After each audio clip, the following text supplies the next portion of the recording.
Hello guys, welcome. কেমন আছো তোমরা? আশা করি অনেক অনেক ভালো আছো। তো আজকে নিয়েছিলাম চাষবাস এবং অনেক কিছু আজকে ভিডিওতে দেখানোর চেষ্টা করব। তো আজকের ভিডিওতে তোমাদের দেখাতে চলেছি এবং কিভাবে চাষ করে আমাদের খেতে বাড়িতে কীভাবে চাষ হয় এবং সব কিছু আজকে ভিডিও দেখানোর চেষ্টা করছি। তো যারা এখন চ্যানেল সাবস্ক্রাইব করুন, সাবস্ক্রাইব করতে বলবো না আমাদের চ্যানেলটি।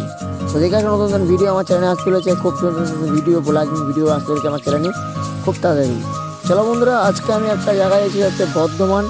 আর এই বর্ধমানের বিষয়ে তোমরা অনেকেই জানো যে বর্ধমানের চাষবাস কেমন কী হয়। তো আজকে ভিডিও সব কিছু দেখানোর চেষ্টা করব। চলো লেটস গো। তো বন্ধুরা, আমরা এখন এসেছি এটা বর্ধমানের কত সুন্দর সরিষার চাষ দেখতে পাচ্ছ বন্ধুরা, হেভি লাগছে আমার। আর তোমরা অবশ্যই কমেন্টে বলবে না কে কে দেখেছো বর্ধমানে, কে কে এসেছো। আর আমরা যদি আজকে বর্ধমানে আর বর্ধমানের কিছু দৃশ্য তোমার দেখানোর চেষ্টা করেছি। Love you guys, love you too. Thank you so much watching the live.